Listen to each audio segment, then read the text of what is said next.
Setiap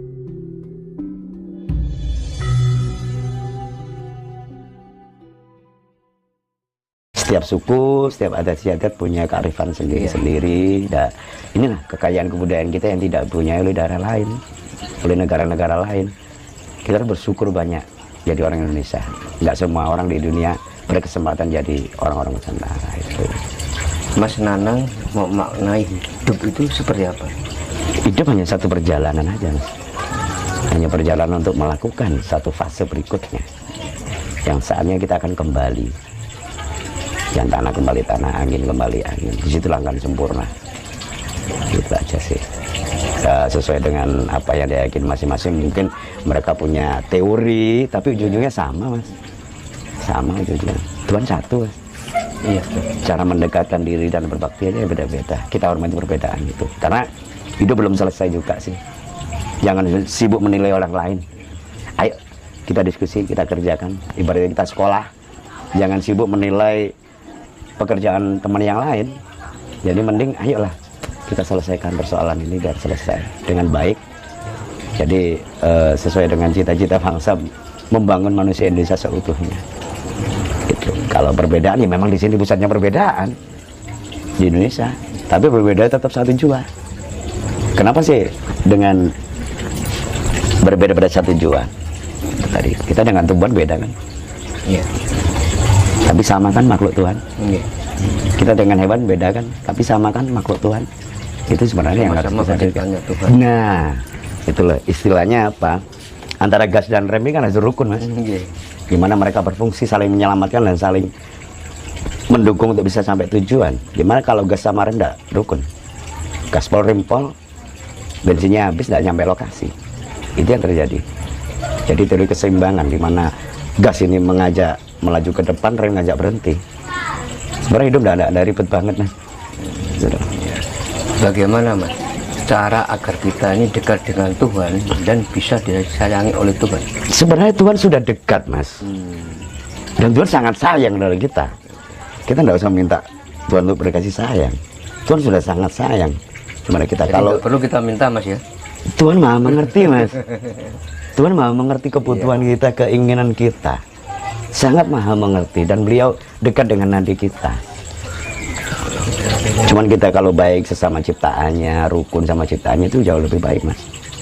Kalau mau disayangi Tuhan, Tuhan sudah maha pengasih dan penyayang. Jadi kita nggak perlu menyembah Tuhan, nggak perlu minta dikasih, loh Tuhan sudah maha pengasih dan penyayang. Terus disuruh bagaimana lagi ya, Mbak? Hak kita apa nyuruh-nyuruh Tuhan?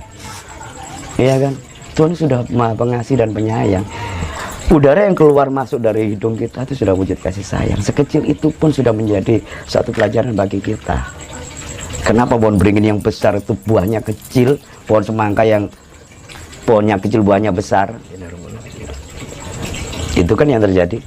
Gimana kalau pohon beringin itu buahnya seperti semangka? Dia kan jatuh. Harusnya pohon beringin iri kan, pohon kamu kecil tapi buah kamu besar. Tapi enggak mereka. Iya kan, yang terjadi seperti itu. Dimana ular kalau malam mungkin dia berdoa besok pagi bisa makan katak.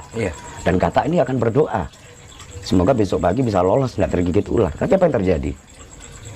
Itulah wujud karena demi kelangsungan hidup gitu. Jadi kalau sampean bilang gimana bisa mendapat dikasih Tuhan, Tuhan sudah maha pengasih. Kalau nggak pengasih bukan Tuhan, Mas. Nggak perlu berdoa untuk meminta, ya, Mas. Tuhan maha mengerti, Mas. Maha mengerti lah, gitu loh.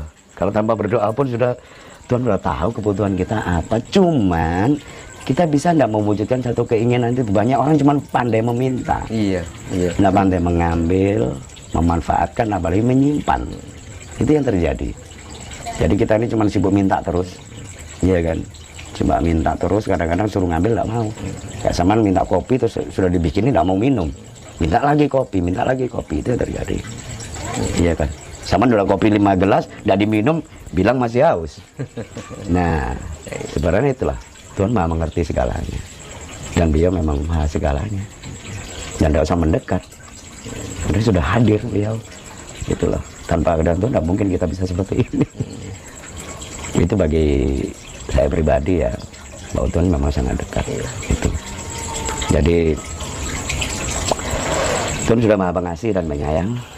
Jadi gak bisa kita minta Tuhan udah sama mengerti mas. Dari siapapun sama mengerti mas, itu loh. Itu yang terjadi. Ya. Kadang orang itu belum paham mas, apa itu yang maknanya doa, tujuan doa itu kan nggak paham. Kadang orang itu berdoa terus. Kalau kita kan untuk meminta. Kalau di kita kan cuman minta maaf dan bersyukur mas. Iya kan? Minta maaf bersyukur, kita tiap hari bisa melihat, bisa bernafas, itu udah suatu kenikmatan tidak ternilai. Iya kan, bayangkan kalau Anda pilek aja udah berapa harganya obat pilek. Berapa puluh tahun Anda tidak pilek. Iya kan, berapa puluh tahun Anda tidak beli obat sakit mata. Itu sudah satu kenikmatan, cuman ya pandai bersyukur itu tadi. Kalau kita tidak pandai bersyukur ya tetap kurang. Api ini kalau dikasih material kayu sebesar gunung pun habis mas. Makanya harus dikendalikan lawan nafsu ini. Itu yang terjadi. Kalau nggak dikendalikan ya itu apapun caranya, baik puasa atau apa terserah dari apa yang diyakini, apa agamanya terserah. Orang kita baik-baik saja sebenarnya. Iya. Itu tanpa meminta pun Tuhan udah mengerti Pak kebutuhan kita. Cuman kadang-kadang kalau kita itu nggak tahu diri mas, tunggu waktu ya mas, nggak tahu dirinya gini loh, kemampuan kita kita minta 10 berapa sih orang yang kepingin jadi presiden di negeri ini? Yang keturunan cuma 1 loh dalam 5 tahun. Ya dia SD kita dulu banyak teman-teman yang pengen jadi presiden, jadi dokter dan lain sebagainya. Iya kan? Itu kan urusan manusia mas. Iya betul. Mas, apakah manusia dilahirkan itu mempunyai tugas yang berbeda-beda? Kayak pemain sepak bola. Tujuannya 11 pemain sepak bola dalam menang dengan banyak gol. Seragamnya sama, wasitnya sama, bolanya sama, stadionnya sama. Tugasnya sama. Ada yang kiper, ada back kanan, back kiri, gelandang, penyerang. Nah dari situ kita mengakui, menghormati perbedaan itu. Gimana kalau semua kiper? Kita nggak kemasukan gol tapi juga nggak masukkan gol ke lawan. Dari situlah kalau semua tukang, siapa yang bangun rumah? Iya kan? Nah itulah kalau semua jadi pemerintah, siapa yang diperintah? Nah sebenarnya harmonisnya hidup di situ mas. Sadar diri kadang-kadang kita nih. Ibaratnya apa sih? Ya itu tadi, nggak usah ribet-ribet banyaknya. Lihat pemain sepak bola 11 seragamnya sama, waktunya sama, perannya berbeda, tujuannya sama mas, gol, menang. Itu aja. Bagaimana untuk mengetahui tugas-tugas itu mas? Ya kita kembali ke diri sendiri sesuai kemampuan kita. Iya kan, banyak orang pintar naik motor tapi tidak semua jadi pembalap kok. Iya kan? Iya. Semua orang teorinya pembalap, motor harus bisa naik motor dulu. Tapi tidak semua orang bisa naik motor jadi pembalap. Itu yang terjadi. Iya kan? Nah, orang punya kemampuan seperti itu juga harus dukung. Enggak juga banyak kemampuan di situ. Gitu mas. Jadi kita sadar diri peran kita nggak mungkin. Coba kita kendalikan nafsu. Kita pakai angkara murka. Karena menurut angkara murka seperti api yang membakar kayu hutan dalam satu gunung. Tidak akan selesai. Satu korek ini bisa menghabiskan kayu satu gunung kan. Iya. Ini kalau dituruti sama dengan nafsu. Kalau nafsu Anda ingin jadi apapun, ya tetap ingin mas. Anda hari ini ingin uang sekian, besok lebih lagi. Tapi begitu banyak uang segitu bisa enggak berfungsi dengan baik? Iya kan? Anda punya 10 motor tapi 9 nganggur. Malah sibuk bayar pajak.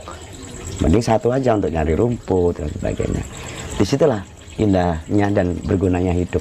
Sebenarnya hidup cuman itu mas, sampai seberapa bergunanya Anda bagi kehidupan. Itu aja sih, nggak ribet. Kalau peran ya itu tadi, siapa yang terbaik ya nyari sendirilah. Mungkin kalau kelasnya kiper ya kiper terbaik ada sendiri, tidak sama dengan menyerang. Problem manusia itu kan masih mengedepankan ego kan mas, itu. Ya. Nah, itu bagaimana mas cara untuk Ya penyebabnya kan nafsu mas. Ego dari diri kita. Ya dikendalikan tadi hawa nafsunya. Dikendalikan lagi. Gimana kalau Anda punya motor nggak pernah Anda bersihkan? Kalau Anda membersihkan motor harusnya kan berhenti. Nggak mungkin membersihkan motor dengan motor berjalan. Berhenti. Mungkin ada yang dengan puasa dan lain sebagainya. Iya kan. Itu kan untuk mengendalikan hawa nafsu itu. Jadi dikendalikan. Kalau lagunya anak kecil dulu mengendalikan biar baik jalannya kan. Itu yang terjadi. Jadi untuk membersihkan itu, yaitu tadi coba bersihkan kotoran-kotoran jiwa kita yang tiap hari kita produksi. Saya nggak pernah iri, bukan manusia. Saya nggak pernah sombong, bukan manusia. Karena masih ada unsur api di situ, dan kita sebabnya juga dari nafsu. Tanpa ada nafsu bapak sama ibu, kita nggak akan ada di sini kan. Sering tirakat ya mas, seperti puasa apa itu kan? Sering mas, Sering ya. sering dulu sampai puasa, ngebleng dan lain sebagainya, sampai perjalanan sampai nggak pakai sandal berapa puluh tahun pernah. Itu pun, tapi Nggak di pakai situ sandal ya mas? lama mas, sampai 10 tahun. 10 tahun di situ. Cuman apa sih? Bukan masalah dapat fasilitas sakti atau enggak, bukan. Coba saya interaksi dengan tanah, dengan pertiwi. Gimana kaki saya ini bisa menempel ke tanah terus selama 1 hari itu sekian, dan reaksinya beda mas. Di situ kita merasakan beda. Kayak gini loh, Anda lagi berjemur kan merasakan energi matahari. Di saat Anda berendam, Anda akan merasakan energi air. Nah, dari situlah saya bisa tahu keseimbangan. Manfaatnya apa mas untuk diri kita? Secara fisik untuk kesehatan mas. Kalau secara spiritual lebih dewasa lagi mas, menerima kehidupan, lebih mudah untuk bersyukur dan berterima kasih. Itu karena apa? Ya itu tadi, siap detik kenikmatan Tuhan ada. Iya kan, jangan terlalu banyak minta lah sama Tuhan. Itu loh masalahnya, Tuhan maha mengerti kok. Itu yang terjadi. Cuman kadang-kadang rezeki ini kan dipersempit berupa materi saja sekarang. Punya mobil, punya uang, rekening sekian, kesehatan, sudah rezeki ya.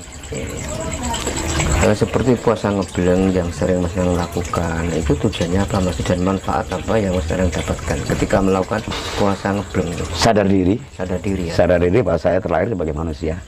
Membersihkan diri mungkin dari berapa kehidupan saya yang lama, ini sudah banyak kotoran. Kalau Anda membersihkan mobil kan harus berhenti. Apalagi kalau sudah dilepas, kan bisa bersih mesin ini.